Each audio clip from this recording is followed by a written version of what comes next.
Nicolás Lucar, son las 10:10 de la mañana, esto es Radio Exitosa, estamos en el 95.5 de la FM en Lima, estamos en 65 ciudades a lo largo y ancho del territorio nacional y yo sinceramente sigo consternado por lo que escuché decir ayer al ministro del Interior, Carlos Basombrío, que se rogó la representación además de todo el gobierno. Dijo que no hay plata para los maestros, que lo que hay es lo que hay, ¿no? Y que ajusten nomás los cinturones con eso. Dijo además que no se reunía con esta gente. Y yo no sé si ha preguntado esto al resto de miembros del Consejo de Ministros. Hoy hay una reunión con los dirigentes del Comité Nacional de Lucha, de los representantes del Ministerio de Educación. Creo que la propia ministra ha estado por lo menos en una reunión con ellos. Y no es la primera, porque ha habido reunión el viernes, ha habido reunión el jueves. Es más, los maestros del Comité Nacional de Lucha estaban muy molestos porque la ministra hace una conferencia de prensa anunciando con el presidente del Consejo de Ministros y los representantes de los gobiernos regionales un acuerdo al que no habían llegado con ellos, y sin tomarlos en cuenta a ellos. Es decir, no sé de qué cosa está hablando. Sinceramente, me ha parecido muy irresponsable lo que ha pasado el día de ayer. Porque además, ¿qué cosa pretende? Empujar a los maestros a los brazos de Sendero Luminoso. Ha acusado a los dirigentes del Comité Nacional de Lucha, a los dirigentes de la huelga, de ser una asociación ilícita para delinquir. O sea, yo sinceramente no entiendo lo que está pasando en el gobierno y cómo alguien puede perder la perspectiva de esta manera. Un hombre que supuestamente ha dedicado su vida a defender los derechos humanos y está convirtiéndose en el protagonista de un error gravísimo en el manejo de una crisis social muy seria. La gente ya no está dispuesta a aceptar más promesas porque la gente siente que la han engañado. Porque Pedro Pablo Kuczynski no les ofreció 2.000 soles de sueldo básico a los maestros para diciembre del 2017. Se los ofreció cuando él entrara al gobierno. Y ya tiene un año en el gobierno. O sea, ya no es aceptable la respuesta que están dando. Y han cambiado las cosas en el magisterio. O sea, la dirigencia del SUTEP ha perdido el papel de representar a la mayoría de los maestros del país. Ha aparecido un nuevo interlocutor, que son estos dirigentes que han sido elegidos por sus propias bases y a los que vamos a escuchar en unos minutos porque van a estar también con nosotros esta mañana. Yo todavía sigo de noche con la mala noche que me ha hecho pasar. Te juro, está con nosotros Nidia Vilches, que no necesita presentación. Buenos días, Nicolás. ¿Por qué has trasnochado? Muy buenos días, porque te juro que me he despertado como 6 veces en la noche pensando en las consecuencias que podría tener esto que ha dicho Basombrío ayer, si lo proyectas en términos políticos. Nicolás, ahora, en agosto, el Ejecutivo envía el presupuesto al Congreso de la República. Y los otros sectores que también tienen... los pensionistas, los del INPE, agricultura y otros van a salir también a mostrar sus demandas y teniendo dos sectores tan importantes como educación y salud. Habiéndolo escuchado, yo también después de haber escuchado a Basombrío dije, ¿qué pasa? ¿Por qué se les ofrece algo que no se va a cumplir? Muy bien, levantarán la huelga, pero en diciembre no se les cumple y nuevamente vamos al golpe a la conciencia de los maestros, pero además Nidia, estás dando un mensaje terrible, o sea, claro, en el sentido de que no puedes confiar pues en la democracia. Eso es lo que estás diciendo, que lo que se promete en las campañas electorales no sirve para nada y que ya regresen, pues los estás arreando a que regresen a trabajar, o sea... Es lo que no deberíamos hacer.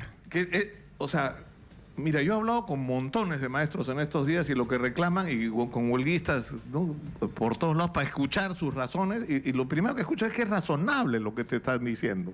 O sea, un maestro puede vivir con 1.200, 1.300, no puede, pues nadie puede vivir con esa plata. Y es más, y les exigen calificaciones, o sea, les exigen que ¿no es cierto?, que estén al nivel del requerimiento que les estás planteando. Entonces, ¿cómo lo haces si con esa plata no te alcanza para vivir? Entonces tienes que tener otras chambas. ¿En qué momento te calificas? La meritocracia significa que el Estado debe también capacitarlos. Pero con 1.200 ellos no sé cómo sustentan a 3 o 4 hijos. Y ellos a la vez, muchos de los profesores que hemos escuchado, yo he hecho mi maestría. Pero con la mía, a mí no me han dado ni beca 18 ni ninguna beca. Yo la he hecho con la mía. y sigo ganando 1.800, 1.200 soles. Ahora, Nidia, yo quisiera que pasemos al tema por el que en realidad te invitamos esta mañana, ¿no? Que tú has sido ministra del gobierno del expresidente Alan García. Tú eres una persona cercana, digamos, al expresidente García.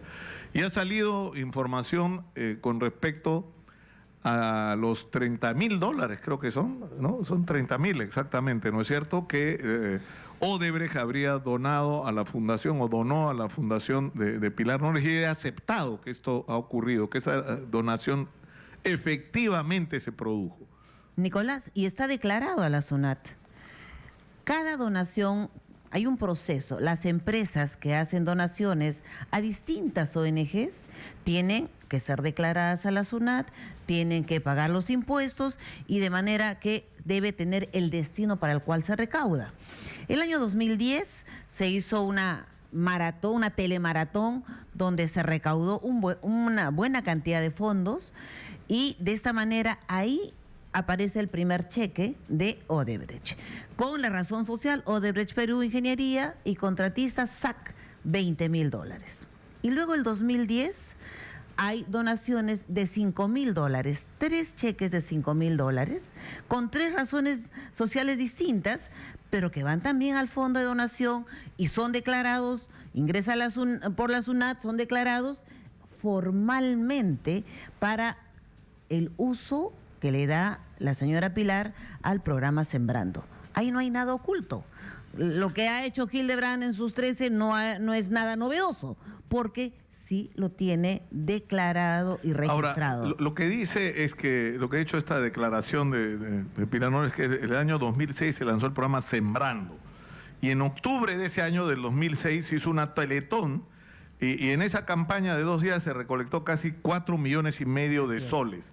Entre las empresas que participaron está el Banco de Crédito, Volcan, que es esta minera, la empresa Gloria y otras, entre ellas Odebrecht, que se presentó con un cheque de $20.000 frente a las cámaras. Hay imágenes de esto. Por supuesto. Del momento que Odebrecht entrega formalmente los... Y mira, y la empresa minera Volcan entrega $100.000 a este trabajo de Sembrando. La ONG que dirige la señora Pilar, el Instituto Familia y Trabajo, existe desde el año 2002. El programa Sembrando nace el año 2006 y viene hasta el momento, en 10 años de trabajo, ha recaudado y administrado 30 millones de soles. Y lo que estamos viendo es una parte pequeña, importante, para destinar en los programas que ella realiza. Ahora, ¿Qué hace? Yo te pregunto, Nidia, yo digamos, te acepto el argumento de que tú además en ese momento no podías saber, ¿no es cierto? El año 2006... tú no podías saber todo lo que iba a venir luego con Odebrecht y todo lo que se iba a saber con respecto a cómo Odebrecht ha venido actuando durante más de 2 décadas en el país. El problema es que ahora ya lo sabes, ¿no es cierto? Y una vez que lo sabes, ¿cuál debería ser la actitud contra ese tipo de fondos? Y me refiero no solo a Sembrando o a la ONG de Pilar Nores. Me refiero al IPIS, por ejemplo, al Instituto Prensa y Sociedad, que recibió casi $300.000, ¿no? hace muy poco tiempo, o sea, Así no es. fue el 2006, eso ha sido hace 2 años. 14. Cuando ya 2014, había, 2015. sobre todo para los periodistas, información. Ya había información, ¿No es cierto? O sea, puede ser que la opinión pública no lo supiera, pero nosotros los periodistas sí lo sabíamos. Sabíamos que estaban ocurriendo cosas serias ahí. Entonces, la pregunta es, ¿qué debería hacer quien recibió dinero que ahora puede presumirse que era parte de toda una operación para blanquearse, ¿no es cierto?, ante la sociedad peruana y de alguna manera seguir operando como venían ver? ¿Debería devolverse ese dinero, tú crees? Si los, O sea, que han recibido para cambiar de vida, para uso personal, para uso de sus propias necesidades, obviamente que lo tiene que devolver. La ONG ha recibido, no para sueldos y salarios de quienes trabajan en la ONG Sembrando, ha recibido ese dinero como donación a efecto de seguir trabajando las cocinas mejoradas a nivel nacional. 30 millones de dólares, dije soles, 30 millones de dólares que ha venido siendo destinado de cooperación internacional, de donaciones de empresas y donaciones individuales. 30 millones de dólares ha sido todo el presupuesto que ha manejado esta ONG. En 10 años. Y yo he asistido cada año hacía cenas la señora Pilar para recolectar fondos y seguir trabajando en las cocinas mejoradas. ¿Cuánto ayudó sembrando a las comunidades campesinas, comunidades muy lejanas donde a veces no llega el Estado? Nicolás, tenemos 103.000 centros poblados a nivel nacional. El Estado quiere llevar agua y desagüe. No puede, porque son pueblitos que están tan alejados que llevarles agua y desagüe es más caro, y por eso que el Estado dice, muy bien, hagamos los centros poblados cercanos, centralizados, pero los pobladores no se mueven. 3 familias, 4 familias en distintos lugares. Sembrando ha entrado ahí a trabajar sus cocinas mejoradas, a trabajar sus letrinas, a trabajar la mejor contribución a la dieta y la mejor preparación de los alimentos. Eso ha hecho la señora Pilar en silencio, en Cajamarca, en la Sierra de la Libertad, en Huancavelica, en Junín, en Apurímac, en distintas zonas, en silencio. Ella no ha hecho conferencia de prensa, esto hemos logrado. En silencio la señora Pilar y su equipo. Ahora, hay una discusión distinta, es decir, yo puedo entender lo que ha ocurrido en este caso. Es decir, haces una campaña, se presenta Odebrecht en un contexto en el que tú no sabes lo que está pasando con esta empresa. Vamos a presumir que nadie en torno a esta ONG lo sabía, o de los miembros de esta ONG lo sabía.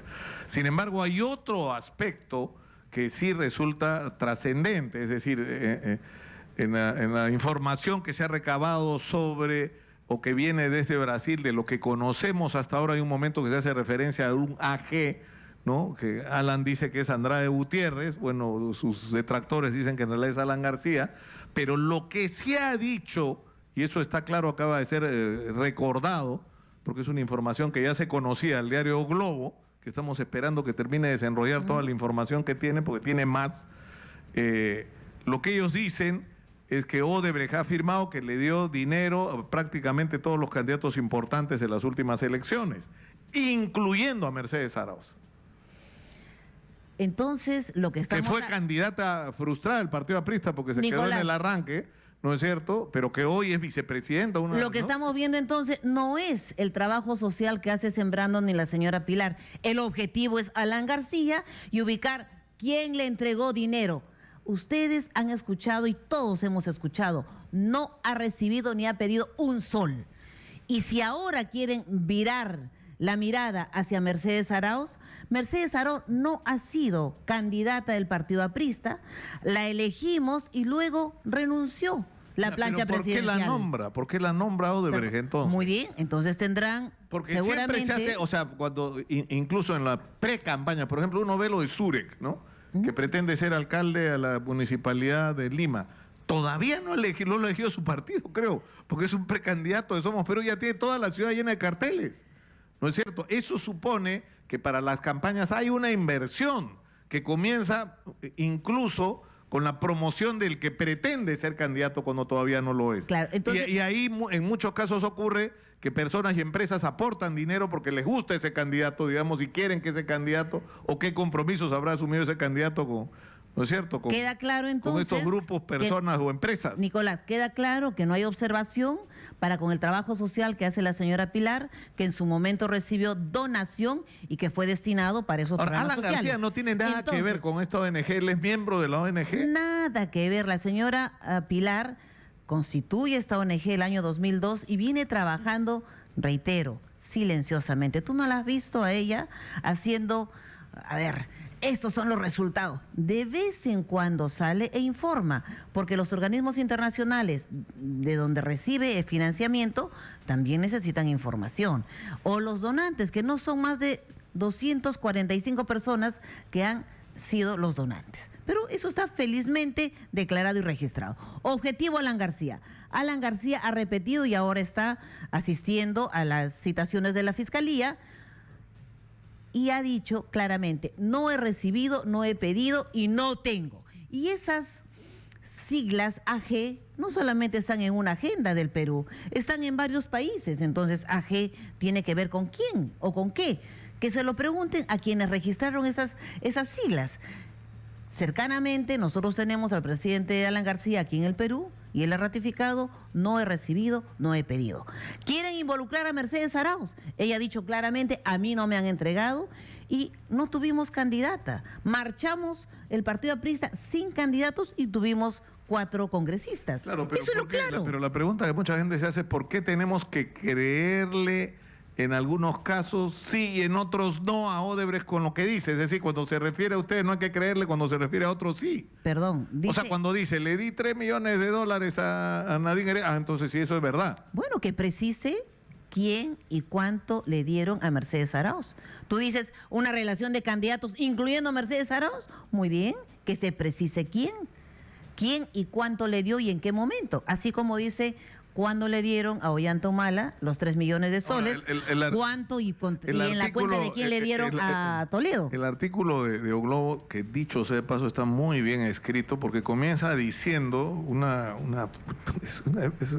figura que es espectacular.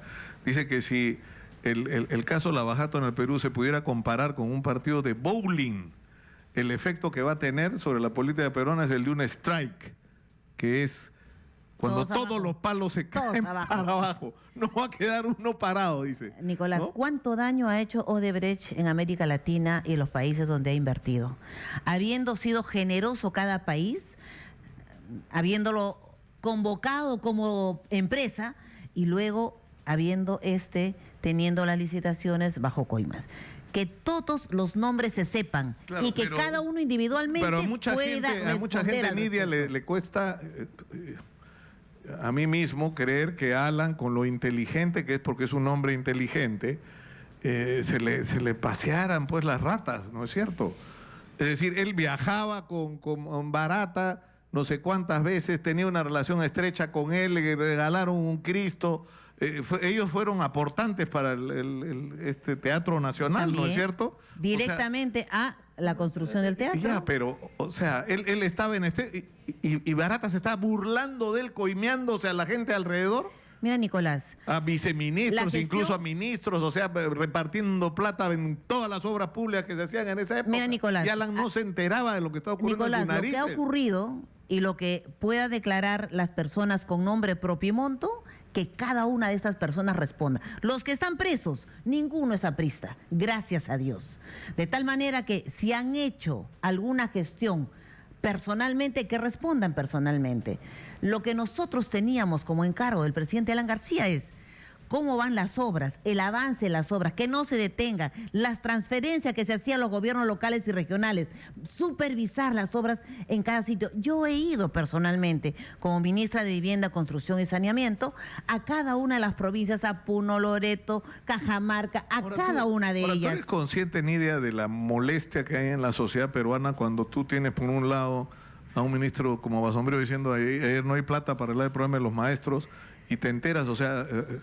Rosa Bartra, congresista que presidió, más allá de su filiación política, presidió la comisión Lavajato en el Congreso, ha encabezado esa investigación. Continúa. Y ella dice, claro, ella sigue ahí, pero ella dice, de los 50.000 millones de soles que hemos evaluado, hasta ahora hemos llegado a la conclusión de que por lo menos 12.000 millones de soles son objeto de comisiones o malos manejos, pagos ilegales. 12.000, estás hablando. Se me ocurre, ¿no?, una palabrota, pero, o sea, por respeto a las personas. Más no del 20% del dinero de esas obras en los que, y eso que no es ni todo el dinero ni todas las obras, pero de esas 50.000, que ellos han 50.000 millones de dólares, resulta que cerca del 20% fueron sobrevaluaciones o simplemente tiraron el dinero. Y no hay plata para pagarle a los maestros lo que merecen ganar. Y se sigue trabajando lo que son los Panamericanos y Talara. ¿Dónde estaba la Contraloría? Bueno, acá está. Ese es el otro asunto. ¿Dónde están los órganos de control? Fuad Curi ha estado sentado acá lleno de papeles y me ha enseñado, y era apabullante, soy sincero, Nidia, uno tras otro, diciendo, mira qué dice acá, obra tal de lo brasileño, proceso penal, obra tal, proceso penal. ¿Y dónde está? Y ellos dicen, no nos hicieron caso. Nosotros dijimos lo que estaba pasando y no nos atendieron. El Ministerio Público no hizo su chamba, dice. Del 2006 al 2011 dimos una ley a efecto que la propia Contraloría tenga la función de sancionadora. Si el Ministerio Público no hizo su trabajo, nosotros miramos por qué los 12.000 soles que dice la comisión que serían producto de las coimas pudieron ir a centros educativos, a mejorar los sueldos de los maestros, de los profesionales de la salud. ¿Cuánto de este recurso ha ido a manos de personas como Toledo? 20 millones de soles que lo busca un centro poblado para hacer su agua y desagüe o su centro educativo. ¿Cuánto de estas cosas o dineros que han ido de coimas pudieron ir destinados a mejorar la calidad de vida de las personas? Concuerdo contigo totalmente. ¿Dónde han estado a mí las me autoridades? escarapela el cuerpo la convicción que tiene Alan García con respecto a que no van a encontrar nada en contra de él. Pero por ha supuesto, salido a pechar, a retar. desde el primer momento, porque... ¿Está seguro de que no va a aparecer nada de él? Porque no ha recibido, no ha pedido. Lo que sí ha hecho es convocar en el momento que había el país y el mundo estaba en una crisis internacional, convocar a las empresas para que inviertan en el Perú. Fue el 2008, fue el 2009, donde no quisieron invertir la empresa privada porque había incertidumbre en el mundo. Y tuvo que invertir el Estado, y lo hizo. Con los gobiernos locales y regionales se invirtió recursos del Tesoro Público. Es así.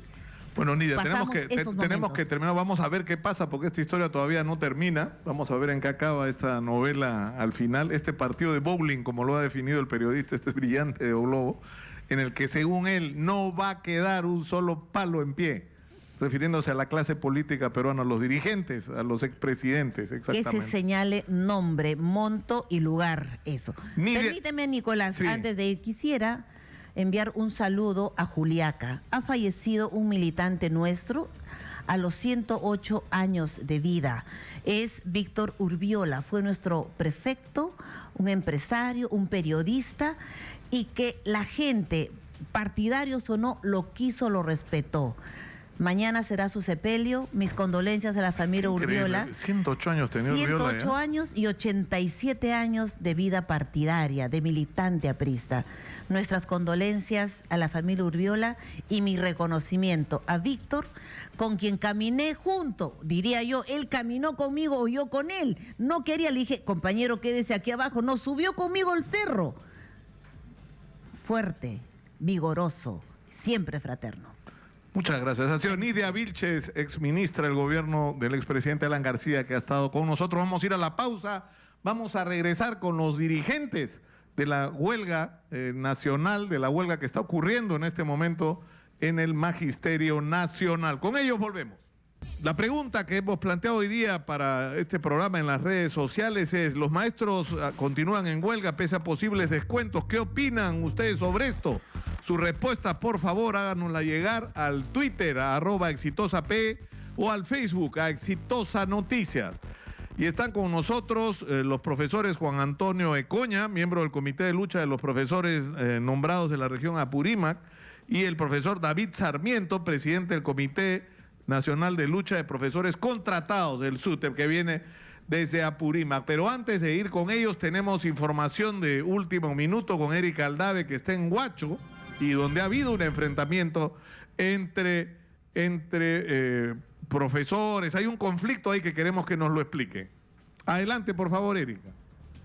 Información en vivo desde la provincia de Huacho. Sí, Nicolás, hubo enfrentamientos aquí en la ciudad de Huacho entre padres de familia del colegio Nuestra Señora de Fátima, donde aproximadamente unos 50 alumnos querían hacer clases y cantaban a voz alta: respeten nuestros derechos, queremos estudiar. Eso es lo que ocurrió aquí en la provincia de Guara, en el distrito de Huacho, Nicolás, y en estos momentos se ha hecho presente también el fiscal de prevención del delito, José Carlos Bautista Rubio, porque es lamentable lo que viene ocurriendo.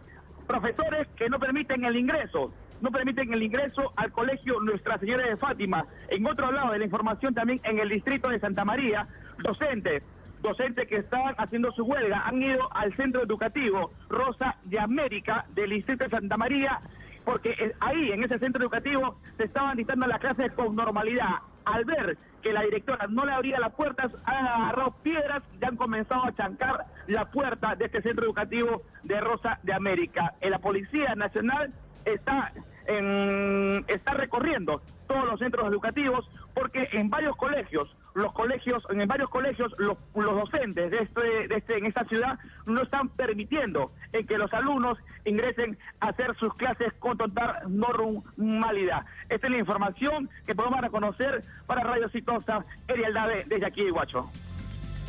Muchas gracias, Eric. Y está con nosotros, bueno, eso es lo que está pasando, y me imagino no solamente en Huacho, están con nosotros, como ya dijimos, dos representantes de los profesores en huelga. Muy buenos días, bienvenidos. Muy buenos días, señor Lucar. Saludar a todo nuestro pueblo peruano, al magisterio. No sin antes, de repente, también a su vez dar las condolencias a los familiares, porque tenemos información oficial que los compañeros de Satipo, en esta medida de lucha que se han emprendido aquí a la capital, han fallecido, se ha suscitado un accidente de tránsito. Y se da cuenta... Estaban trasladándose exactamente, hacia Lima. estaba trasladándose hacia Lima capital, y pues pasa esta desgracia, ¿no? Y de alguna forma yo responsabilizo a la ministra, puesto que también tenemos información oficial que ha cerrado las puertas del diálogo al magisterio peruano. Ustedes contradiciendo lo que dijo anoche en el programa Cuarto Poder Carlos Basombrío, que dijo no hay diálogo. Ustedes estaban dialogando, es decir, el Comité Nacional de Lucha, los organizadores de la huelga, estaban en un diálogo con las autoridades del Ministerio de Salud. Efectivamente, mire, el día viernes de la semana pasada entró el Comité de Lucha a conversar, y ahí supo manifestar la ministra de Educación que se iba a aperturar la mesa de diálogo, pero con su plana técnica. O sea, démonos cuenta cómo es que la ministra nos va meciendo, nos va embrollando. O sea, poco nada le interesa. ¿Cuántas reuniones han tenido ustedes como Comité de Lucha con la ministra de Educación? ¿Dos? Se ha tenido 2 entrevistas, si se quiere decir. O sea, que han sido que jueves y viernes, y había otra reunión el día de hoy. Para hoy día se nos había citado al Comité de Lucha, para que ya de una vez se pueda tratar los puntos específicos. Ahí tiene la plataforma de reclamo.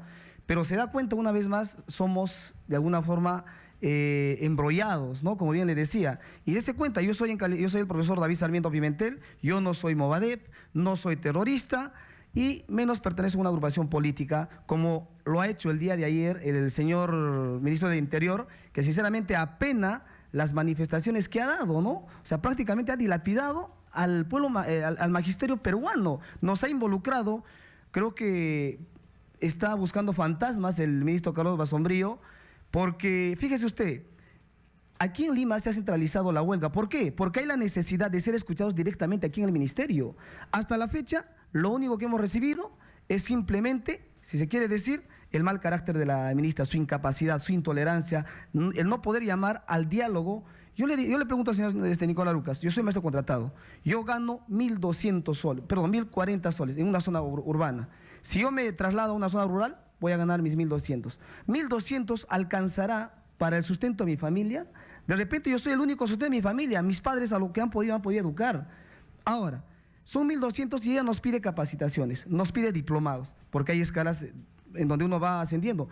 Ahora, esas escalas donde uno va a está ascendiendo tampoco son para todos los maestros. Vayamos al hecho de que la ministra va hablando un lenguaje que no es el adecuado. Se nos habla de un incremento salarial. Falso, son 2.000 soles, y como siempre los contratados somos los más perjudicados. Se refiere a los 2.000 soles que empezarían a operar desde el mes de diciembre. Sí. Ahora, Basombrío ha dicho ayer como que es mentira, que no se ha aumentado, que el presupuesto que se está dedicando al magisterio, pero yo no entendí sinceramente de qué hablaban, porque si hay una huelga es porque no ha habido el aumento, ¿no es cierto? O entre otras razones. Efectivamente, mire, señor Nicolás, por eso le decía, ¿no? Que hable un lenguaje claro, que no mienta a la sociedad, que no haga que hay ese pleito entre padres de familia, alumnos y profesores.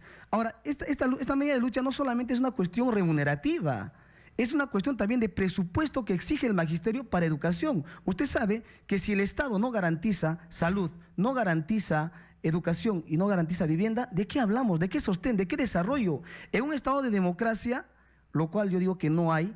¿Por qué? Porque cuando hay democracia escuchas a las masas. Aquí no hay interés político, vuelvo a decir, aquí son los profesores los profesores, quienes se han levantado y han dicho basta, hasta aquí no más, por una cuestión reivindicativa, no solamente salarial, sino también Ahora, por una ha inversión. sido muy enfático ayer, porque en determinado momento no solamente ha dicho que hay como 4.800 y tantos maestros que han firmado la solicitud de inscripción del Movadef, sino que, bueno, no ha dicho cuántos ingenieros hay, no ha dicho cuántos, no sé, abogados hay, me imagino que también hay. Mire, dese no cuántos cuenta, estudiantes, pero ¿y de qué universidades son?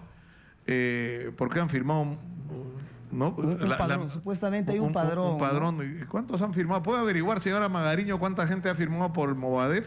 Creo que son como... estaba leyendo, si me permite, Nicolás. Pero a lo que voy es a esto. Lo que están diciendo es que incluso este Comité Nacional de Lucha vendría a ser una especie de asociación ilícita para delinquir y que van a presentar una denuncia con respecto a esto, ¿no? Yo le digo, yo soy el profesor David Sarmiento, es mi DNI, 419-00949, que me demuestre que quienes estamos liderando esta lucha reivindicativa, que soy terrorista, que yo estoy ligado al Movadef. Si se da cuenta, son artimañas que utiliza el señor Carlos Basombrío, que nada tiene que, si se quiere decir, hablar de manera inexacta del magisterio, cuando ni siquiera es ministro de Educación, él es ministro de Interior. A ese paso no sé cómo terminaremos, cómo terminará el periodo del presidente Pedro Pablo Kuczynski, pero estamos viendo intransigencia. Ahora, si dice que somos de Movadef, que estamos ligados al terrorismo, ¿por qué no los denuncia? ¿Por qué no los apresa? O sea, aquí aquella persona que reclama sus justos derechos es tildado de terrorista. O sea, dése cuenta cómo es que satanizan a una masa muy importante que es educación, y la más importante yo diría, sino cómo es que nuestros hijos van a en un momento saber de repente reclamar sus derechos. Ahora, el señor Carlos Basombrío se ha dado cuenta, ha estado atentando, más bien él, en contra de los maestros, lo ha declarado en estado de emergencia Cusco. ¿Por qué? Porque no había esa capacidad de diálogo. O sea, son ellos más bien quienes crean el terror, la violencia, generan. Y nos hace pelear, nos contrapone a los mismos policías sabiendo que son hijos del pueblo. Entonces, acá nos damos cuenta de la incapacidad, la intransigencia. Ahora, profesor, ustedes, o sea, ¿qué es exactamente lo que reclaman y cuáles son los reclamos prioritarios para que la gente tenga claro de qué se trata? Mire, señor Nicolás Lucas, vuelvo a decir, son 7 puntos, pero yo pienso que todos los puntos son importantes, pero vayamos a un simple hecho. ¿Cuánto de presupuesto ha asignado el Ministerio de Educación para educación en infraestructura, en capacitación, ¿no? En aulas virtuales, si quiere decir, aulas adecuadas? O sea, vayamos a ver, eso también se centraliza dentro de las capitales. Vayamos a ver a Purima, que es de donde yo vengo, a las escuelas rurales. ¿En qué condiciones se encuentra? Hay el famoso shock de inversiones que no alcanza. Entonces, siendo 8 salones, por ejemplo, y tenemos la cantidad de 200 alumnos, ¿dónde van a estudiar esos alumnos? Que todavía vemos infraestructura de adobe, que eso es fruto y esfuerzo ¿de quiénes? De los padres de familia. ¿Por qué? Porque no son atendidos en su debido momento por las autoridades centrales. Pero ustedes entonces están reclamando no solamente que haya un aumento salarial a los maestros, sino que haya una inversión, una inyección de dinero para invertir en infraestructura. Necesariamente. Ahora, cuando se habla, PPK les prometió en la campaña electoral que iba a aumentar el sueldo básico de los maestros a 2.000 soles. Ahora dice que esa promesa la va a cumplir recién en diciembre de este año. Lo va a cumplir en diciembre y... Pero eso no le resulta a ustedes satisfactorio. Para nada, yo le dije hace rato, los contratados no vamos a percibir ese monto. Por eso digo, y una vez exhorto a la mesa que hable con un lenguaje claro, que no mienta. Aquí se ha hecho ver la ministra como que se nos ha aumentado, incluso desde el mes de agosto, se nos va a aumentar a 1.780 soles. Falso, eso solamente son para ¿quiénes? Para aquellos docentes contratados que estén por encima de las 24 horas, 30 horas. Ella misma lo ha manifestado. ¿Y qué pasa con aquellos docentes que tienen bolsa de horas? Que solamente trabajan por 18, 19 horas, que el incremento salarial mensual es de 800 soles. Dígame usted, con 800 soles va uno a subsistir. Ahora, hay como, ¿cuántos? 140.000. ¿Cuántos maestros contratados hay en el Perú? Estamos más de 140.000 maestros contratados que, como siempre, año tras año, se nos vulnera. Por ejemplo, no yendo muy lejos, un maestro contratado no tiene beneficios sociales. No tenemos escolaridad. Si bien es cierto, se nos da el 28 de julio, se nos da en diciembre, pero más allá no hay. Entonces, en cambio, no tenemos, por ejemplo, el 30%, lúteo y sepelio, preparación de clases. Entonces, ¿de qué estabilidad de qué democracia, de qué igualdad Ahora, o condiciones hablamos. Ustedes vienen, usted, profesor Ecoña, también viene de Apurímac, ¿no es cierto? Sí, definitivamente, señor Lucar. Ante todo, un cordial saludo a lo que es la población del país. Yo represento como miembro del Comité de Lucha de la región de Apurímac del Sindicato Único de Trabajadores en la Educación del Perú. Yo me llamo, como reitero, soy docente del 55002 de Aurora Inés Tejada de la ciudad de Abancay. Es más, en la prueba S he ocupado entre los primeros lugares en segundo grado de primaria. Y yo creo que en este momento yo también me quedo un tanto atemorizado por todo este trato que nos está dando el gobierno actual, especialmente encabezado por el señor ministro del Interior. Al escuchar estas versiones a través de los medios de comunicación, lamentablemente los docentes nos quedamos decepcionados, que tanto hemos propalado, hemos tratado de decir de que vivimos en democracia. Creo que hoy por hoy estamos reconociendo que en el Perú no existe democracia. Cuando hay huelgas, cuando hay paros, cuando hay reivindicaciones de repente de los diferentes sectores en cuanto se refiere a reivindicación económica o salarial, definitivamente nos tratan como si fueran terroristas, de Mobadet, una serie de calificaciones o adjetivos. Pero cuando hay elecciones recién nos dicen que somos ciudadanos, señor Lucas. Ahora, me dicen que tenemos a José Espinosa que está reportando lo que está pasando en el Cusco. Sí, vamos a escuchar lo que nos dicen desde el Cusco. Adelante, por favor, ¿cuál es la situación ahí? Buenos días, Nicolás. Información en vivo desde Cusco. Los profesores se congregan aquí en la plaza de armas de nuestra ciudad. Gran cantidad de profesores en un plantón pacífico, tranquilo, sin mayores sobresaltos. Hemos visitado algunos colegios emblemáticos, colegios importantes de la ciudad, como el Colegio Ciencias, el Colegio Educando, donde no se ha dado inicio a las actividades educativas del día de hoy, como se estaba estipulando por parte del Ministerio. No han comenzado las actividades. En algunos casos, padres de familia han enviado a sus hijos, sí, pero en muy reducido número para evitar algunos contratiempos. Hay poquísimos muchachos o muchachas de colegios emblemáticos que estén en los planteles básicamente sin hacer nada, porque los profesores no están en las aulas. Es la información en Nicolás desde Cusco, cuando los profesores están acá en la Plaza de Armas, usándose en gran cantidad, en gran número, en la plaza principal de la ciudad. Bueno, Cusco, muchas gracias, José. Cusco fue donde empezó la huelga y donde se mantiene firme, por lo que entendemos y hemos escuchado desde temprano en la mañana. Bernabé Estrella está en Pasco. ¿Qué está pasando en Pasco? Por favor, cuéntanos, Bernabé. Buen día, Nicolás. Información en vivo.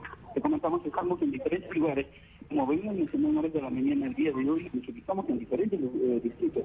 Mayormente vamos a conversar corta nomás y breve nomás para poder quizás detallarnos la profesora, una de las representantes. ¿Cómo te profesor? Estamos en vivo en directo. Sí, si te acercas al teléfono te lo voy a agradecer, Bernabé, porque no te escuchamos claramente. Si te acercas a la bocina del teléfono, por favor.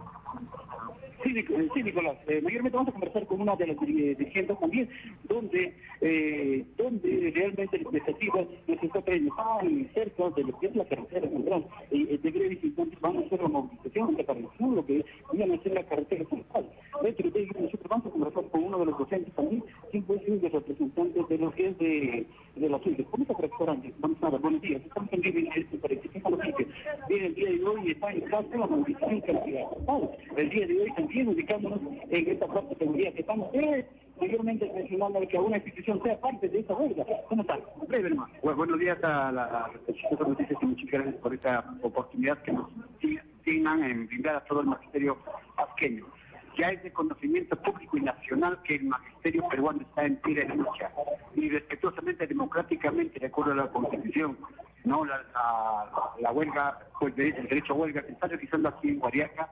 A partir de hoy se han plegado todas las instituciones unánimemente están plegándose a la huelga nacional indefinida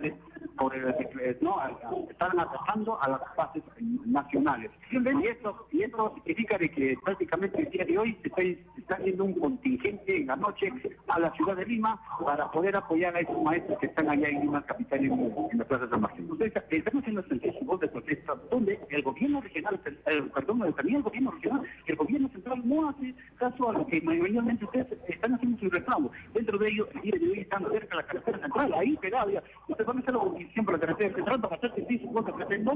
No, de ninguna manera. Nosotros somos los respetuosos de la propiedad privada. Sinceramente, nuestra voz de protesta va a estar agregándonos en Lima. Hoy día nos estamos trabajando a Paco, luego en la noche a Lima, un grupo contingente de maestros, para allá entablar el diálogo. El objetivo es que la ministra acceda al diálogo. Señora ministra, usted que ha sido maestra, usted que ha sido la iniciadora del Colegio de Alto Rendimiento de los maestros, por favor, nosotros apertúrenos ese diálogo. Lo único que queremos es dialogar con ustedes, entablar esta conversación y dar alguna alternativa de solución para que estos alumnos no sigan perdiendo clases, señora ministra. Alumnos del cuarto y quinto año de educación secundaria que se ven perjudicados por la negligencia suya.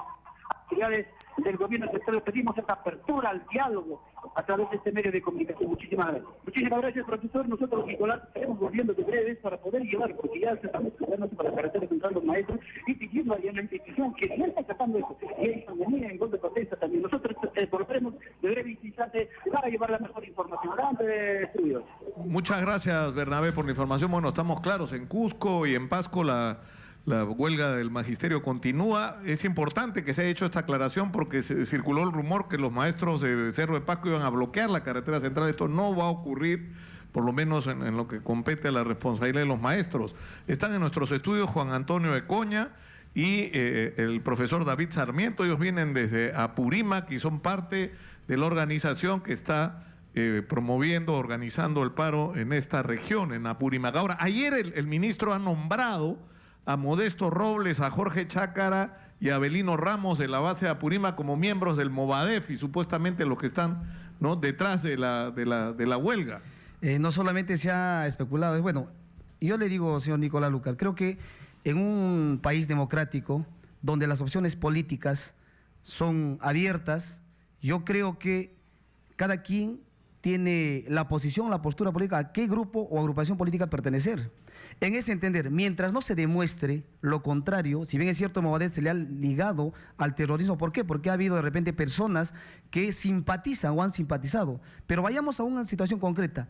Concretamente, ¿qué de terrorismo en la actualidad hay en razón a ese vínculo que se les hace a esos profesores?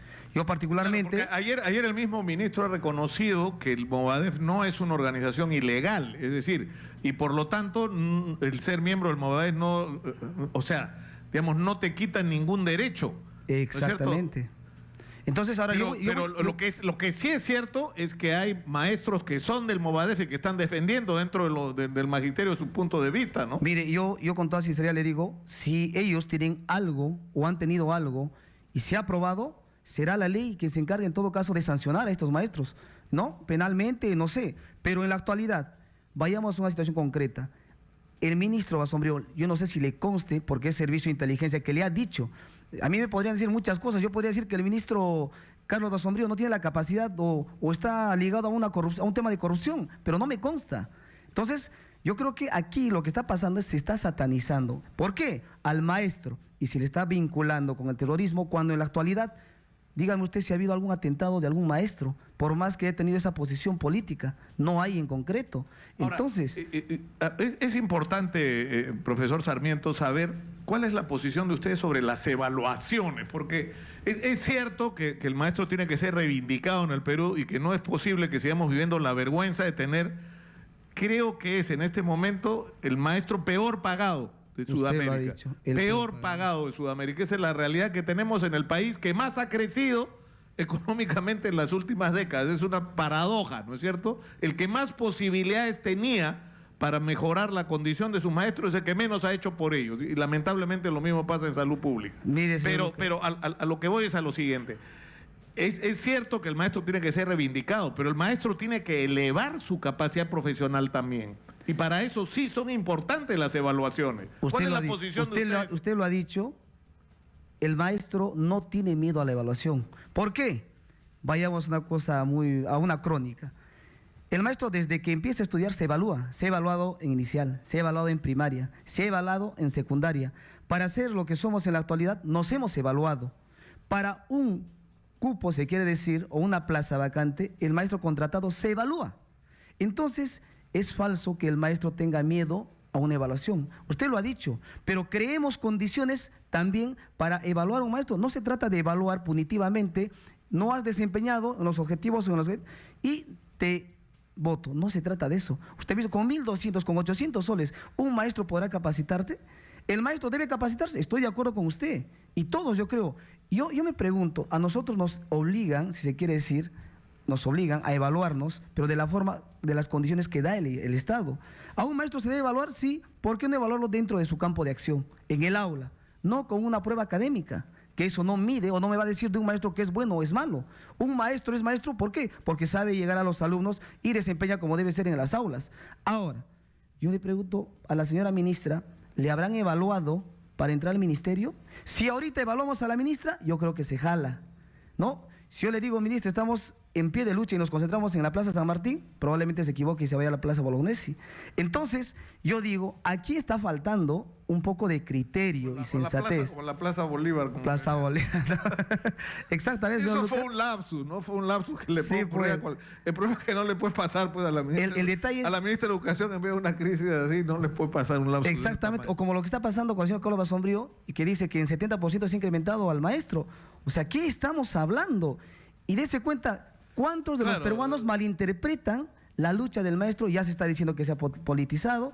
Nos ha incluso condicionado ayer que va a haber descuentos, va a haber despidos. O sea, ¿eso qué quiere decir?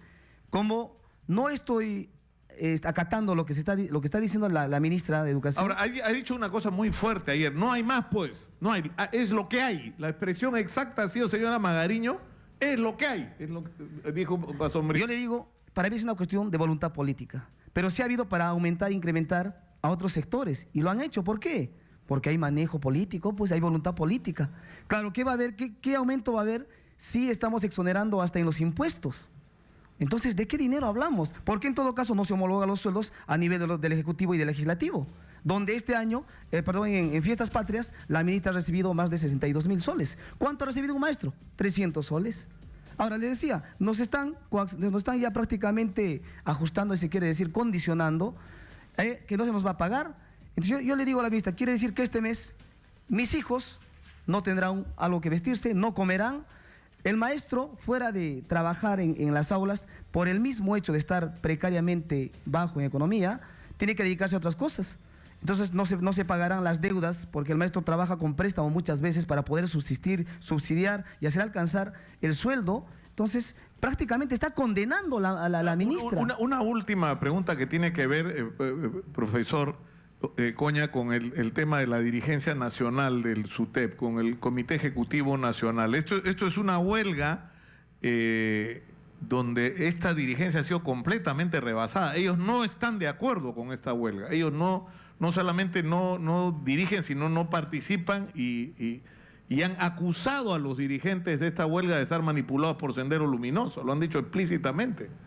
Bueno, señor Lucar, yo creo que es de vuestro conocimiento. Este Comité Ejecutivo Nacional que está conducido o representado por Patria Roja es harto conocido, puesto que estos señores aparentemente por cerca de 40 y tantos años se han enquistado en lo que es esta dirigencia nacional, nos ha traicionado. Por eso es nuestra presencia de las bases regionales del país, justamente por la traición, por la sinvergüencería, por todo el trabajo que no ha cumplido como sindicato. Es la razón por la cual está usted viendo todo lo que es la presencia de todo lo que es el Perú profundo, para poder hacernos respetar nuestros derechos laborales o salariales. Y asimismo también debemos poner en conocimiento, por ejemplo, ¿por qué tanto estas situaciones de estrategias, esta forma de poder de calumniar, de mancillar a los profesores que nos levantamos para buscar la mejoría salarial, nos catalogan de esta forma? Están en contubernio con lo que es los gobiernos de turno. Ya usted se dará cuenta, por ejemplo, desde lo que es la carrera magisterial, lo que es la reforma magisterial, una serie de situaciones en contra de todos los docentes del país. Ha estado, pues, en otras palabras, de acuerdo este Ahora, comité. una última pregunta, lo de la derrama magisterial. Ayer el ministro dice que en realidad lo que ustedes quieren es tomar el control de la derrama, que es un negociazo según él porque maneja fortuna. Que es una especie de banco de los maestros, como me dijo alguien, ¿no? O sea, le descuentan a los maestros, porque es un fondo mutuo, ¿no es cierto?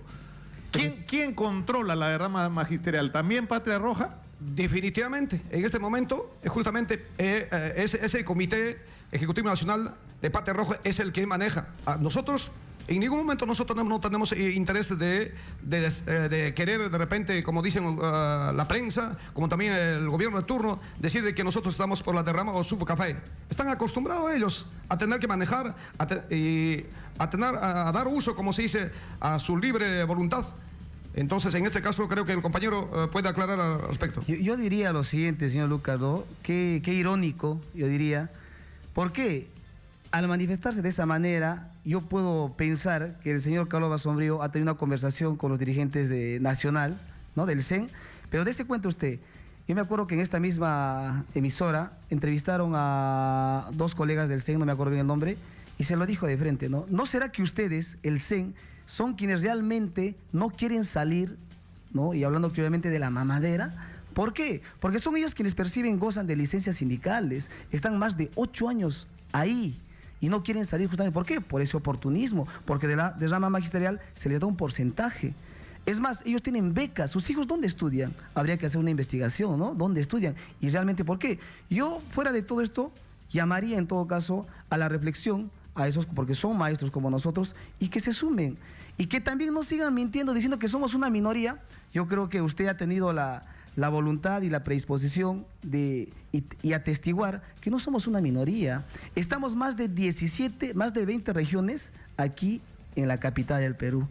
Entonces no podemos tapar el sol con un dedo, ¿no? Ahora, yo si entiendo su reclamo básico en este momento es simple, ¿no? Ustedes están pidiendo que la ministra los reciba, que las autoridades del gobierno reconozcan este Comité Nacional de Lucha y tengan un diálogo con ustedes y que cualquier decisión que se tome sea con ustedes. Efectivamente, señor Lucar, queremos, en otras palabras, que la ministra tenga a bien de poder recibirnos a lo que es nuestra dirigencia del Comité de Lucha Nacional, integrado por lo que es el señor Pedro Castillo, que a la fecha nos está conduciendo. Es nuestro representante real, legal a la fecha, y con toda la plataforma nos está conduciendo, y por lo tanto acá tenemos que manifestar y reiterarlo. Yo les agradezco mucho por estar con nosotros. Han sido los profesores Juan Antonio Ecoña y David Sarmiento, que son parte de los comités de lucha que están organizando la huelga. Iba a estar hoy día el profesor Castillo acá, pero él no pudo venir porque tenía una cita en el Ministerio de Educación a las 10 de la mañana. Bueno, les han dado con la puerta en las narices. No los han querido recibir. Señor Lucas, y eso me parece, discúlpeme, profesor Sarmiento, me parece sinceramente un error. Un error. Están tomando un camino equivocado en manejar un conflicto tan complicado, tan serio y tan trascendente como este. La manera de arreglar las cosas es hablando, y hablando con los interlocutores reales. Hay una huelga de maestros que no se puede negar. Esa huelga tiene dirigentes, y es con esos dirigentes con los que hay que hablar para arreglar los problemas. Claro, solamente yo agradecerle de antemano esta cobertura, este espacio, un poco para deslindar muchos aspectos que usted ya lo ha manifestado. Mire, hace poco veníamos de donde estamos hospedados. De repente la gente piensa que estamos en un hotel 5 estrellas, 2 estrellas. Estamos cobijados en un piso, si se quiere decir, en el suelo. Y a veces hay gente que se solidariza con nosotros. La población se solidariza con sus maestros. Pero no es posible que el Ministerio del Interior esté mandando y esté hostigando a los vecinos que nos colaboran buenamente con un pan, con víveres, y casualmente nos han votado hace poco. O sea, hostigando, ¿no? Que no tienen por qué recibir, que la vía pública. Por eso vuelvo a decir, en un estado de democracia no debe pasar estas cosas. En ese entender, agradecer también a cada uno de las autoridades regionales, alcaldes de Huancarama, Pacobamba y Quisguará en la región de Apurímac, que también se solidarizan con nosotros, señor Lucas. Sí, tenemos que para terminar. Nos hemos señor extendido, sí. Bueno, ante todo invoco pues a todos los colegas del país a sumarse a esta huelga nacional, pues es una reivindicación de tantos años que hemos estado postrados. Muchísimas gracias por el espacio. Muchas gracias. Yo me disculpo por habernos excedido el tiempo, pero yo lo que quiero es que quede en relación a este tema un mensaje bien simple, que es el del respeto. Y el respeto comienza por escuchar a la gente. Si no, no se van a resolver el problema. Acusarlos de cualquier cosa, ¿no? Acusarlos de terroristas, de estar manipulados, de todas las cosas horrorosas que las ha acusado anoche el ministro Carlos Basombrío, no es el camino a la solución, como no es tirarle la puerta a la nariz a los dirigentes. Una vez más, lo resumo, ¿hay una huelga de maestros, sí o no? Sí. ¿Esa huelga tiene dirigente? Sí. ¿Con quiénes hay que hablar para resolver esa huelga? Con esos dirigentes. Es bien fácil de resolver. Es bien fácil, señora ministra, señor presidente de la República. Vamos a la pausa, volvemos con más. Esto es Exitoso. Y vamos a hablar el día de hoy de Venezuela. Acuérdense que la pregunta del día es ¿qué opinan sobre la huelga del magisterio? Queremos que nos den sus respuestas en el Twitter, en @exitosap y en el Facebook, en Exitosa Noticias. Y están en los estudios de Radio Exitosa Óscar Pérez, que ha sido diputado venezolano, y siempre tengo un problema con tu nombre, Laxmi Miosi, que es abogada y activista. Lo dije bien, ¿no es cierto? Sí, Lashmi, así es. Lashmi Miosi. Lashmi Miosi, abogada y activista venezolana.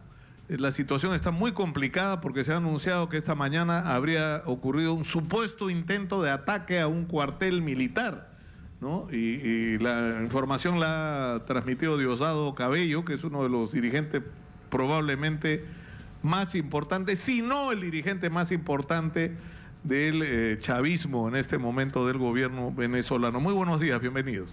Gracias. Bueno, evidentemente a 8 días de ya haber transcurrido las elecciones de esta constituyente, hemos observado que la comunidad internacional ha tomado por alto el control que tiene este régimen. Como bien pudimos observar, en la primera sesión de esta Asamblea Constituyente ilegítima y fraudulenta, Diosdado Cabello, quien tiene el manejo total hasta más que Nicolás Maduro, viene y destituye a la fiscal general por el simple hecho que ella se ha rebelado contra el gobierno y designa a quien era el defensor del pueblo, Tarek Al-Sami, quien... ¿Cómo es posible? Yo la escuché en CNN. Exacto. A la fiscal desconociendo la legitimidad de la asamblea, y era una cuestión, era como, yo dije tic tac, ¿en qué momento la destituyen, no? Después de haber escuchado lo que dijo, ¿no? Claro, pero es ilógico que a un defensor lo nombren como fiscal, es decir, de defensor pasa a acusador. ¿Y cómo es posible que en la misma sesión, sin pasar un minuto de una ya de manera unánime, lo designan? Es evidente que esto es un show, prácticamente lo que están armando a la Asamblea Constituyente y están arremetiendo contra el otro día Manuel Dahmer, que es un congresista del Frente Amplio, ha dicho que todo esto es legal, que la Asamblea Constituyente está en la Constitución, que según él es una atribución presidencial el convocar esta Asamblea y que todo ha sido correcto y que algo así como que Venezuela, digamos, avanza hacia su futuro glorioso. Sí, buen día Nicolás y buen día a todos los amigos de Exitosa. Creo que es importante explicar por qué la naturaleza de esta Asamblea Nacional Constituyente es fraudulenta y forma parte de una gran farsa electoral adelantada, no solamente por Nicolás Maduro, sino por, como usted bien dice, Diosdado Cabello, que es uno de los operadores y uno de los hombres que tiene el mayor control político en este momento en el país del lado de la oposición, del oficialismo. El artículo 347 de la Constitución venezolana claramente establece que el poder constituyente originario está depositado en el pueblo, que es el único que mediante un referéndum consultivo puede convocar a una Asamblea Nacional Constituyente. Es decir, que no es una atribución del presidente convocar, sino el presidente en todo caso lo que puede hacer es convocar a un referéndum para preguntar si se hace una Asamblea Constituyente. El artículo 348, entre otros, le atribuye al presidente de la República la potestad de tener iniciativa de convocatoria para que se inicie este proceso constituyente, pero no puede pretender Nicolás Maduro asumir competencias, potestades que constitucionalmente solamente le corresponden al pueblo venezolano, que es el depositario de ese poder constituyente originario. El artículo 347, sería importante que lo leyeras para tu audiencia. Dice, el pueblo de Venezuela es el depositario del poder constituyente originario. En ejercicio de dicho poder puede convocar una Asamblea Nacional Constituyente con el objeto de transformar el Estado, crear un nuevo ordenamiento jurídico y redactar una nueva Constitución. Ahora dice, la iniciativa de convocatoria de la Asamblea Nacional podrán tomarla el presidente o la presidenta de la República en Consejo de Ministros. Pero ahí le dan al presidente la posibilidad de convocar la Asamblea. Claro, de convocar, de tener la iniciativa. O sea, el presidente puede proponer la realización del referéndum consultivo para que sea el pueblo quien diga si está de acuerdo o no con que se convoque a una Asamblea Nacional Constituyente, y posteriormente, dependiendo de los resultados de ese proceso consultivo, es que se puede realizar lo que hicieron estos señores el pasado 30 de julio, que además lo hicieron de manera fraudulenta porque vulneraron otro derecho constitucional como es la universalidad del voto y no sectorizado como ellos lo plantearon, para que sea todo el pueblo en su conjunto, todo el pueblo venezolano. O sea, la discusión entonces en este momento es que el presidente, según ustedes, por esta constitución, que además es la constitución de la República Bolivariana de Venezuela, digamos. Pero es la vigente. Bueno, es la vigente, es la constituyente, la constitución que muchos decían que era la de Chávez, digamos, ¿no? Y que en un rato te voy a contar algunas anécdotas de esa constitución que tienes en tu mano, de ese ejemplar. Te voy a contar unas anécdotas después que la doctora termine. Bueno, lo que también quería agregar, como bien lo dijo el exdiputado Óscar Pérez, es que es cierto, tienen la facultad de hacer una asamblea constituyente, pero ellos ya habían formado sus grupos, como bien lo pudimos observar. Evidentemente ya tenían sus candidatos y todo planificado, que eso debería ser seleccionado y elegido por el pueblo de manera soberana. Ahora, ¿qué? Yo el otro día hice esta pregunta y la vuelvo a formular. ¿Qué hubiera pasado si la oposición va a esta elección, a la constituyente? Se convierte en cómplice. Pero si ustedes ganaron la última elección, tenían todas las posibilidades de ganar esta. Es decir, yo he recordado la experiencia en Chile, que yo pude seguir de cerca como periodista, cuando Pinochet, muy seguro de sí mismo, convoca un referéndum y lo pierde. Y lo pierde porque la oposición hace campaña y va al referéndum y logra lo que lograron, simplemente que Pinochet tuviera que aceptar que tenía que ir. O sea, ¿qué hubiera pasado si ustedes iban? Ustedes dicen, se legitima, pero se legitima si pierden. Pero ¿qué pasaba si ganaban ustedes? Bueno, pero es que se legitima es un fraude. Exacto. Lo que debemos tomar en cuenta es la naturaleza del origen de toda esta farsa constituyente, que es que se ha obviado la consulta que está claramente establecida en el artículo 347 constitucional, que se debe obligatoriamente hacer al pueblo venezolano. Entonces, allí sí no priva esto de que el fin justifica los medios. O sea, de haber participado los sectores democráticos del país, pues yo soy totalmente opuesto a que se le llame oposición. Aquí estamos hablando de dictadura y demócratas. Ahora, hay quienes en el Perú piensan que Maduro no es un dictador, sino es un dirigente legítimo, y uno de ellos está en la línea, que es el congresista Hernando Ceballos. Congresista, muy buenos días, gracias por atendernos. Muy buenos días, ¿cómo está usted, Nicolás? Usted, congresista, ¿qué es lo que dice? Que esta asamblea constituyente es legítima y que Nicolás Maduro no es un dictador, como ha anunciado Donald Trump, dejó de ser un gobierno democrático y pasó a ser un gobierno dictatorial. Bueno, Maduro fue electo por elecciones democráticas, eso es innegable. Ahora, también no se puede negar que en Venezuela hay una situación realmente confrontacional muy seria, donde todo indica que ambos sectores, tanto de parte del gobierno como de parte de la oposición, están confrontando, generando un clima de violencia que desde el plano internacional, si bien no podemos objetivar porque no vivimos en Venezuela, y sabemos además que los medios de comunicación no siempre actúan de manera imparcial, pero debemos abogar por una solución pacífica y no violenta en Venezuela. La opinión del señor Trump a mí me resulta absolutamente sesgada, por otra parte, porque nadie puede pensar de que no hay intereses geopolíticos por parte de Estados Unidos en Venezuela, que tiene la mayor reserva de petróleo del mundo, ¿no? Esto ya se vio en Irak hace pocos años, donde Estados Unidos, con la idea de defender la democracia en Irak, terminó pues invadiendo Irak y apropiándose de las reservas petroleras. Entonces, en el caso de Venezuela, sobre todo ahora que se anuncia que ha habido un levantamiento militar en una región de Venezuela, en Maracaibo, esperemos que la solución de verdad sea pacífica y no alentemos una confrontación abierta en Venezuela desde el extranjero. Pero en resumen, ¿usted no cree en el discurso que sostiene que ya Nicolás Maduro dejó de ser un presidente democrático? Yo creo que hay serios problemas democráticos en Venezuela. No voy a decir de que Venezuela es el paraíso de una maravilla en democracia, pero yo sí creo que allí hay más intereses de los que señalan muchas veces los medios de comunicación, y que detrás de la necesidad de fortalecer la democracia también hay intereses de otro tipo en relación con la posibilidad de la intervención en Venezuela, ¿no? Bueno, yo le agradezco mucho al congresista Hernando Ceballos por atendernos. Muy gentil, muchas gracias. Muy buenos días. Hasta luego. Bueno, con relación a lo que está diciendo el congresista, y bueno, señalando también de que se considera que el régimen de Nicolás Maduro no es una dictadura, evidentemente sí se puede considerar una dictadura, porque aquel gobierno que toma las armas para arremeter contra un pueblo y contra lo que está solicitando un pueblo, que es la soberanía como tal, es evidente es un régimen dictatorial. ¿Por qué? ¿Cómo es posible que hace un par de semanas ha condecorado a gran parte de las Fuerzas Armadas y los ha ascendido, sabiendo que eso no es tan fácil subir de rango? ¿Por qué lo han hecho? Exactamente, para mantener... Ahora, a mí me sigue quedando la duda, si quieren que le sea sincero, y voy a ser de abogado del diablo, ¿no?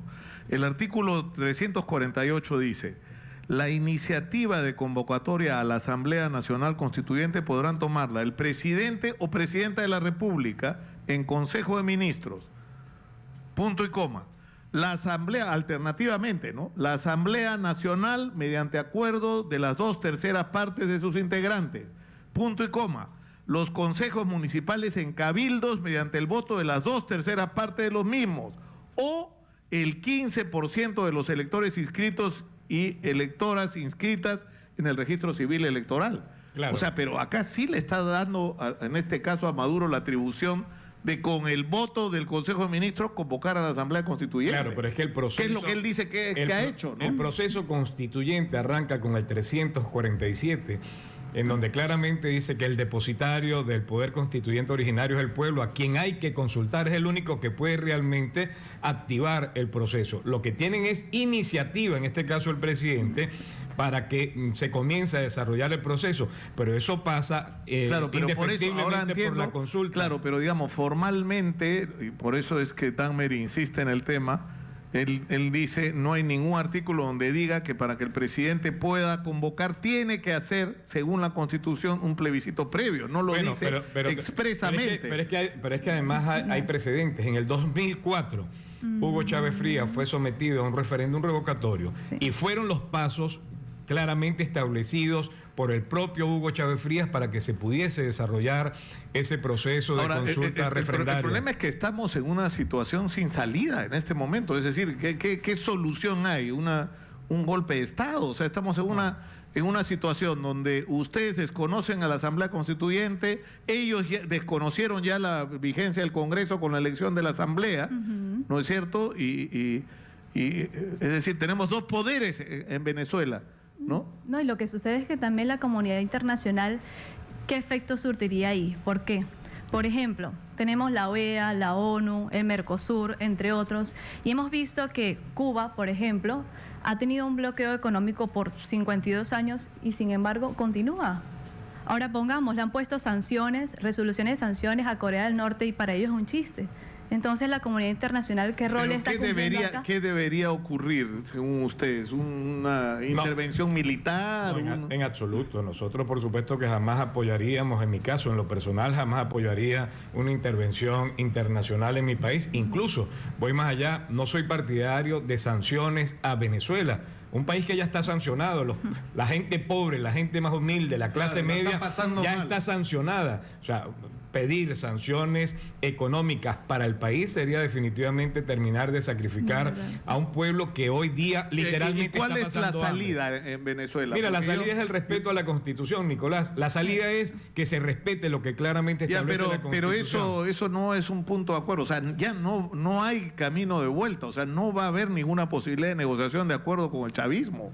O sea, acá va a ser una posición de fuerza. Eso se va a resolver en los cuarteles. Mira, el fin de semana, Nicolás, se realizó una reunión importantísima en Caracas, en donde no solamente participaron factores de la oposición, sino que participaron diputados, participaron líderes del chavismo que no están de acuerdo con lo que está pasando en este momento en el país y que ciertamente expresan de manera abierta que lo que se está en este momento es delegitimando el gobierno de Nicolás Maduro, mucho más, cada vez más, pero además que se le está pasando por encima a la Constitución, al Estado de Derecho. Y esa reunión de este fin de semana fue bien importante porque estamos hablando de exministros de Hugo Chávez Frías, de exministros de Nicolás Maduro, de gente que todavía forma parte del Partido Socialista Claro, pero Unido por de eso le Venezuela. pregunto, ¿cuál es la solución? Porque yo le soy sincero, o sea, es bien fácil también desde afuera, ¿no? Acá desde el Perú decir que deben o no ser los venezolanos, pero,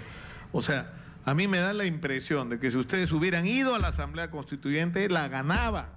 Y que la Asamblea Constituyente destituía en el primer minuto a Nicolás Maduro y se acababa la historia. Nicolás, Ahora, lo que pasa es ¿ustedes no confiaban en que eso podía ocurrir? Bueno, viste las expresiones del presidente de Sí. Smartmatic, que fue la empresa que organizó el proceso, que ha revelado que por lo menos han detectado que 1 millón de votos Claro, fueron pero escamoteados. pero imagínense, eso es cuando fueron solos.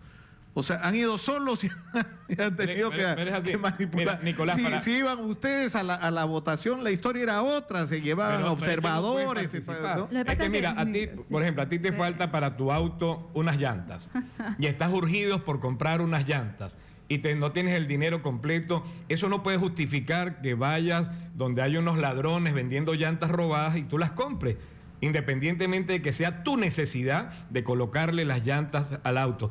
Este proceso constituyente es fraudulento desde su propio inicio. Y no puede la oposición, no pueden los sectores democráticos Pero del ¿qué país tendría que hacerse pasar parte ahora? de- Es la pregunta que yo me hago para terminar. O sea, tendría que, no sé, producirse un golpe de Estado y destituir a a Nicolás Maduro y ¿qué? Convocar elecciones. Bueno, ahorita hemos visto al capitán Juan Caguaripano, que es quien se ha revelado y tiene ahí su comando y han entrado a bases el día de ayer para tomar armas y dicen, según el video que hoy apareció en las redes sociales, que van a capturar a los dirigentes de la cúpula. Entonces, evidentemente eso no va a ser un golpe de Estado, pero sí están del lado del pueblo en contra, evidentemente, de un gobierno dictatorial. Ahora, en el sentido te voy a explicar bien, Nicolás, cómo nosotros íbamos a participar en una constituyente donde ellos eligieron a quienes nos iban a representar, primer punto. En segundo punto, si tú ibas a votar, definitivamente, así sea el sí o no, ya eras cómplice de eso, porque pudimos observar que muchos votos hubo de fallecidos, como bien ya lo hemos visto en otras elecciones, que muchos votos son de Ahora, fallecidos. ¿cuánta gente participó en la votación? Ellos dicen como 8 millones. No. Sí, pero según la oposición, como 2 millones Sí, aproximadamente. ahí no sobrepasó, no Sí. superó los 3 millones de habitantes, No. de electores. Pero es importante, frente a tu pregunta, Nicolás, de qué hacer. Yo creo que como nunca antes el acompañamiento internacional hacia Venezuela, porque no es a la oposición, a Venezuela, ha venido sirviendo de mucho y ha servido de bastión para avanzar sobre lo que debe ser la restitución cuanto pronto, lo más antes posible, de la democracia en nuestro país. Nosotros lo que estamos reclamando es que se abran espacios que nos permitan aceleradamente caminar hacia la transición pacífica a la democracia en nuestro país. Y es importante destacar algo, ese acompañamiento internacional en buena medida se está gestando en el Perú y yo no pudiese Con la terminar, reunión, con yo la no, reunión. sí, y yo no pudiese terminar diciendo y expresando mi gratitud en nombre del pueblo venezolano por lo que está haciendo el Perú hoy día por los venezolanos. ¿Quién iba a pensar que 193 años después de la batalla de Ayacucho, en donde 2 venezolanos le tocó, entre otros, liderar lo que fue esa épica para consolidar la independencia del Perú, que hoy día, 193 años después, el Perú se pusiera en la vanguardia como una sola voz, presidente, el liderazgo político, el Congreso, medios de comunicación, el pueblo peruano, en la búsqueda de una solución pacífica que permita a Venezuela nuevamente recuperar su democracia, y eso lo agradecemos de manera eterna, lo agradeceremos de manera eterna y faltarán días de vida para que así pueda ser. Muchas gracias a Óscar Pérez, exdiputado venezolano, siempre me cuesta tu nombre, Lashmi Miosi, abogada y activista venezolana, por Gracias. estar con nosotros. Te debo la anécdota de la Constitución. Ay, Si ¿cómo tienes fue? medio segundo, A te ver. lo cuento rápido. ¿Sabes que esa Constitución la analizamos mucho, por eso que tiene muchas rayas, muchas marcas, entre Germán Ezcarrá, que era un gran amigo mío, hermano mío, y que hoy se ha convertido en el hombre detrás de la constituyente, es el principal asesor de Nicolás Maduro sobre la constituyente. Entonces, muchas de las cosas que Germán y yo en esa constitución reafirmábamos se tenían que hacer respetar, hoy día él junto a Nicolás Maduro son los que están increíble lo que ha pasado. Se han dividido, se han roto amistades, se han dividido hasta familias en Venezuela por esta crisis. Muchas gracias por estar con nosotros. Vamos a la pausa, volvemos con más. Esto es Exitosa 95.5 de la FM. Volvemos.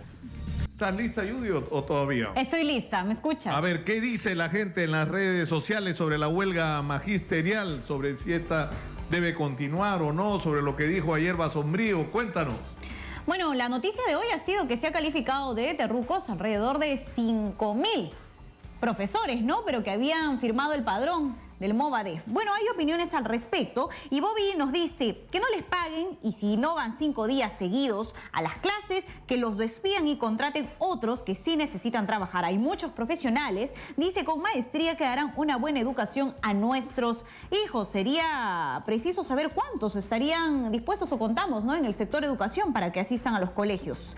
Por otro lado, a ver qué opina Junior Yukia. Nos dice, soy hijo de un maestro. Él pone el hashtag yo apoyo a mi profe. Yo soy hijo de un maestro y a mis 23 años de edad jamás pude ver a mi madre sentada en la escuela viéndome bailar el Día de las Madres. ¿Sabes por qué? Porque ella estaba haciendo recuerdos para que tu hijo te diera algo ese día. Jamás me vio bailar porque estaba enseñándole a tu hijo cómo bailar para la clausura. Y él nos escribe un texto mucho más grande y sentido que le hace honor a su madre maestra. Por otro lado, César Antonio dice, dicen que con 1.200 o 1.500 soles no pueden vivir. ¿Y qué diremos de los jubilados que cobramos 420, 580 o 600 soles al mes?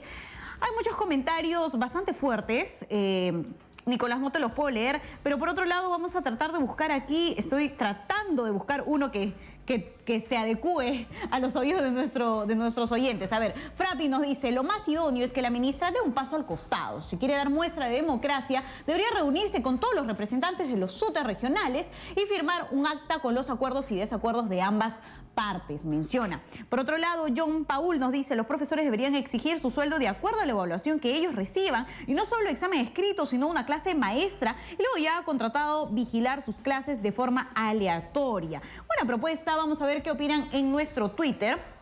Nicolás, a ver, Enrique Sol nos dice, lástima que sus justas aspiraciones se vean ensombrecidas por culpa de los infiltrados del Movadef, organización de Tapá de Sendero Luminoso. Y por otro lado, vamos a ver qué opinan. Acá hay algunos comentarios, pues, ¿no?, que le faltan el respeto al presidente, que no le vamos a dar cabida aquí, pero vamos a ver qué nos dice Víctor. Dice, Basombrío, que inventó un pirómano en Larcomar, defiende a la ministra del Ambiente, le llama, entre comillas, se refiere a la ministra de Educación, y llama terroristas a profesores por disque firmas pro Movadef. Bueno, si esa información la tenían antes, ¿por qué no las dieron a conocer antes de la huelga, no?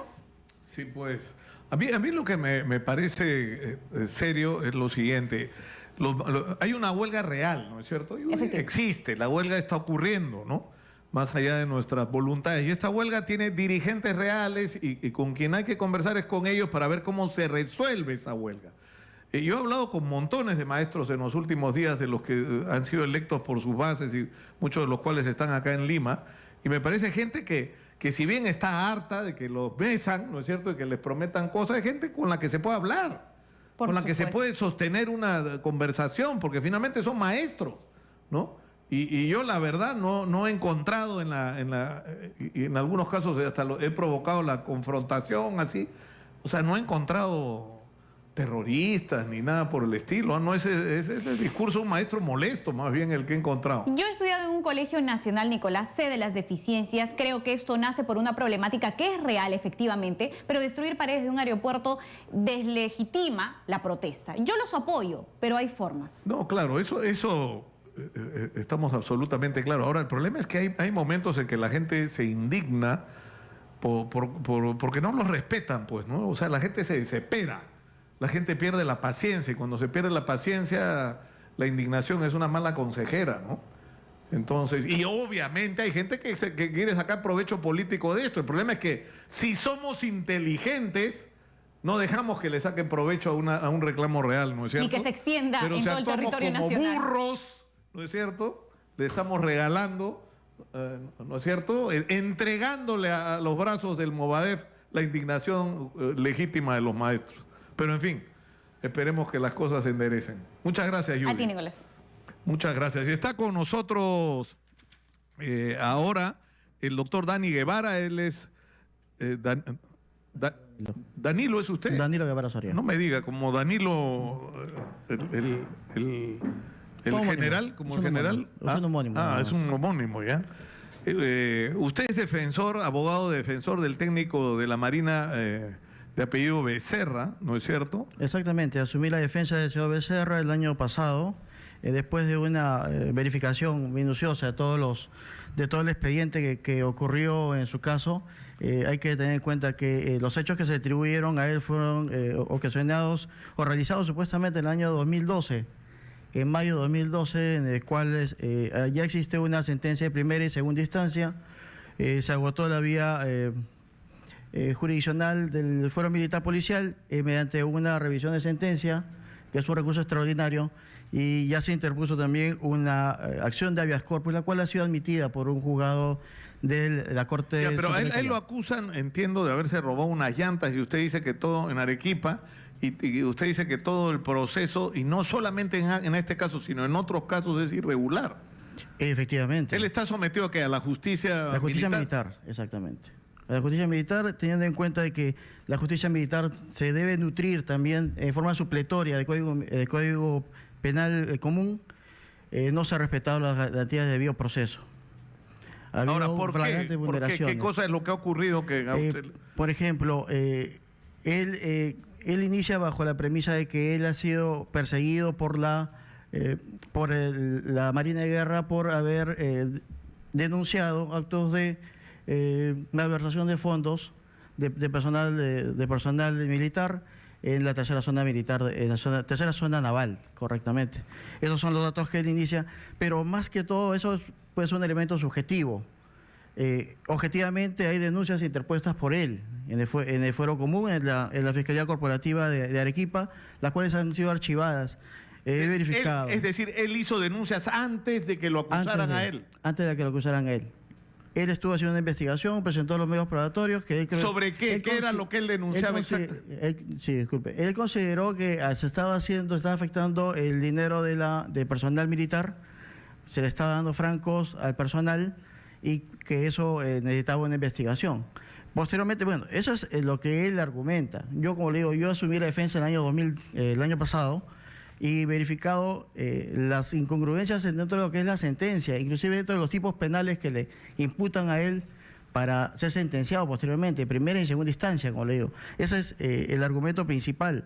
Deficiencias, vulneraciones al debido proceso grotescas que no solamente demostrarían la supeditación del fuero militar a altos mandos, sino posteriormente, como yo lo he visto con otros casos que yo he llevado, la influencia del Estado sobre el fuero militar, que si bien es cierto, es un fuero independiente y la Constitución establece su independencia con respecto al fuero común, estamos viendo de que...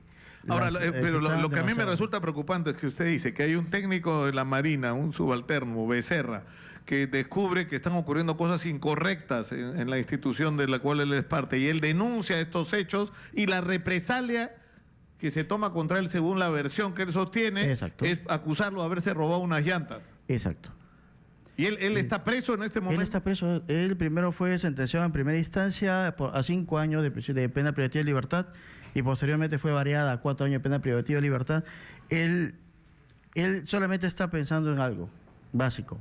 Quiere que se le demuestre que, bajo un juicio justo, de que si existió, asumirá la responsabilidad. Pero él sabe que no existió y su conciencia solamente busca que se restituya su honor. Ahora, a él, esta denuncia de haberse robado llantas, usted dice que no se ha podido acreditar. Claro. Lo que pasa es que cuando la sala y en primera instancia el juzgado que lo llevó, que es el 20º juzgado de la Corte de Tribunal del Sur, cuando realizan los argumentos para, en todas formas, poder plantear que que no existe que se ha desvirtuado la presunción de inocencia, hacen unas acotaciones tan absurdas, dándole valor probatorio a unos medios o no documentos y a otros no. Inclusive sobre esta materia hubo una contienda de competencia.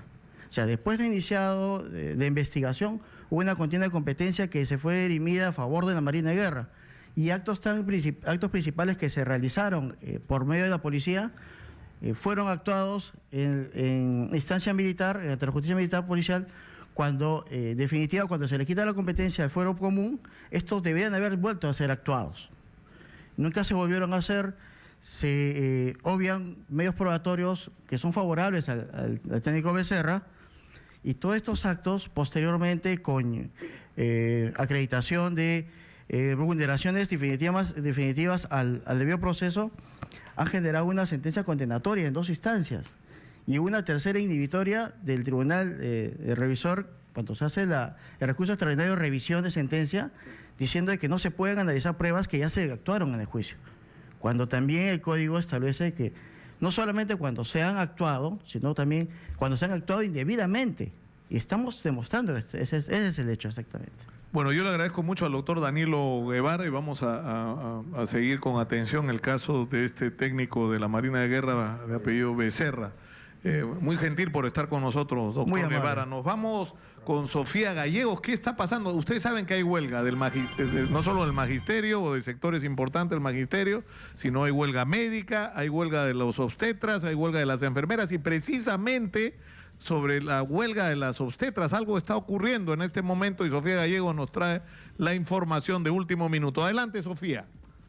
Gracias, Nicolás. Así es, información en vivo. Nos ubicamos en los exteriores del Hospital María Auxiliadora, donde en estos momentos, a punto de agujas, se desangran las obstetras. Son un aproximado de 150 especialistas, de las cuales se encuentran acá porque el día de hoy se cumplen 5 días consecutivos de la huelga indefinida, y eso justamente por el incumplimiento de acuerdos y compromisos por parte del Ministerio de Salud. Y para mayor detalle conversaremos con la obstetra Mini Rojas Silva. ¿Cómo está? Muy buenos días y bienvenida, Red Exitosa. Coméntenos exactamente qué es lo que ustedes están solicitando y también lo que están haciendo en estos momentos, al momento de a punto de agujas.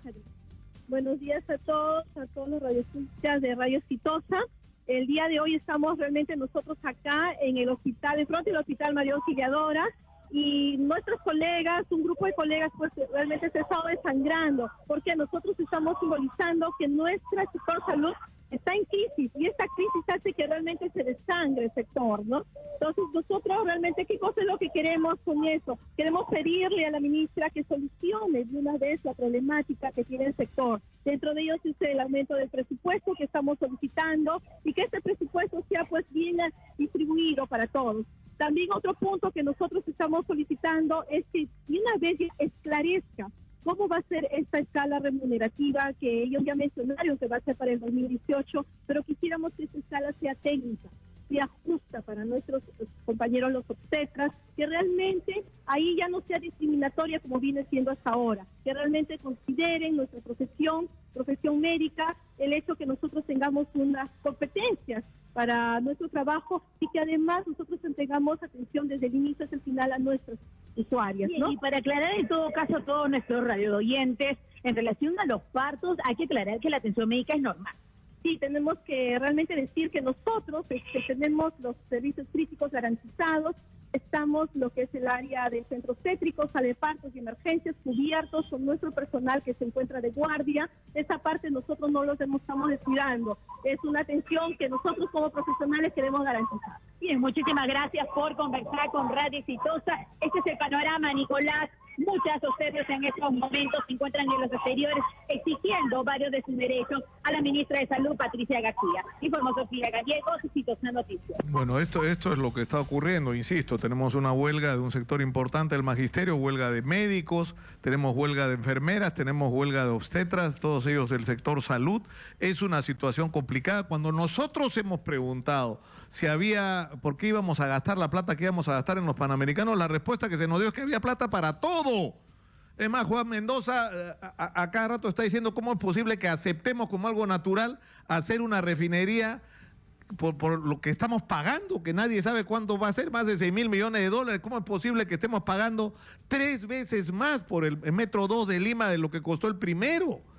Es decir, acá nos sobra la plata, pero cuando entramos a discutir el problemas tan críticos como la salud pública y sobre todo la salud para los más pobres y la educación pública, que es la base para que un país pueda pensar y proyectarse en convertirse en un país de primer mundo, no hay plata. Es lo que hay, ha dicho Carlos Basombrío ayer. Agarren si quieren, pues, porque es lo que hay. Y si no, lo vamos a despedir. Qué horror. Pero en fin, estamos con Lisel Kruger, ella es directora de misión de Caritas Felices, una organización. Bienvenida, Lisel. Gracias, Nicolás, por la ayuda que nos están dando, por el apoyo y contenta de estar contigo en Exitosa. ¿Ustedes hace cuántos años que hacen esta campaña? Porque esto es una campaña para realizar operaciones a personas, porque no son solo niños, ¿no es cierto?, que tienen labios leporinos, paladar hendido, ¿no es cierto? Está enfocada para niños y adultos. En realidad la prioridad siempre para acceder a una cirugía tiene un paciente que nunca ha sido operado, ¿no? Porque obviamente tiene todavía todo abierto. No significa que los pacientes ya operados no tengan acceso, pero digamos la prioridad no es por edad, sino por el tipo de patología que tienen. Y nosotros como Misión Caritas Felices somos una asociación peruana. Pero hace años que están haciendo esto, hace años, ¿no? Te molesto siempre. No, sí. Tenemos 11 años. 11 años. Tenemos 11 años, hemos hecho 49 campañas ya a nivel nacional. Hemos operado a más de 1.650 pacientes más o menos. Y lo lindo es que es una iniciativa que nació hace 11 años de 7 fundadores. Yo soy una de ellas con 6 amigos más. No todos tenemos que ver con el tema de salud. Y decidimos unirnos para contribuir de alguna manera desde donde estábamos y poder hacer algo ayudando a los demás. Y bueno, se dio el caso del labio paladar hendido porque es una malformación que es muy sencilla en todo caso de operarse, ¿no? De recuperarse. Es lo increíble, porque finalmente es una condición que te expone no solamente a dificultades para hablar, para comer, sino te expone socialmente a discriminaciones. Sí. Cuando es una condición que se puede resolver rápidamente con una cirugía. Rápidamente, fácilmente, y bueno, la buena noticia es que para eso estamos nosotros y otros grupos muy buenos también, ¿no? Nosotros somos un equipo de peruanos voluntarios. Para cada campaña trabajamos más o menos 30 personas de distintas especialidades. Tenemos dentro del equipo cirujanos plásticos, anestesiólogos, odontólogos, pediatras, terapeutas de lenguaje, psicólogos, nutricionistas. Ahora, lo increíble es que esto es gratuito, ¿no? Es gratuito, para los pacientes es absolutamente gratuito. Lo único que tienen que hacer, que en algunos casos sabemos que es bastante esfuerzo, ya es llegar. Y en este caso concreto, que es nuestra 49 campaña, la convocatoria es para el miércoles 9 de agosto, entre 8 de la mañana y 12. Para pasado mañana, para la evaluación, ¿no? Para la evaluación, es inscripción y evaluación. Va a ser en la Clínica Delgado. Permíteme también agradecerle a la clínica porque con mucha generosidad nos abre las puertas y hace 2 años la estamos Clínica Delgado ahí, es en la avenida... En la avenida Angamos, en la cuadra 4, en Miraflores. Esto está a 4 cuadras de la avenida Arequipa, ¿no es cierto? Exactamente, y es una clínica grandota y sobre todo es una clínica que tiene el mejor equipamiento. Para nosotros es un lujo y es una tranquilidad poder operar ahí. Y las operaciones se van a hacer ahí. Las operaciones también se hacen ahí. Y nosotros operamos, digamos, el equipo de médicos y de personal voluntario de Misión Caritas Felices conjuntamente también con personal de ellos. Entonces es muy bonito porque se hace un gran equipo. Digamos, no es solamente que ellos nos dan la infraestructura, sino que también compartimos, digamos, la parte humana, ¿no? O sea, hacemos un equipo en conjunto. O sea, lo que tienen que hacer, porque esto es importante, la prioridad es para las personas que no hayan sido operadas antes, ¿no es cierto? Pueden ser niños, pueden ser adultos. En realidad es, perdona que te corte, quien puede acceder a una cirugía en realidad es a partir de los 3 meses, en el caso del labio, y a partir del año, en el caso de paladar. Pero si viene un paciente que es menor, puede venir, o sea, la idea es que venga, porque nosotros ya tenemos una relación directa con los pacientes todo el tiempo. No es que venimos, operamos y nos vamos, ¿no?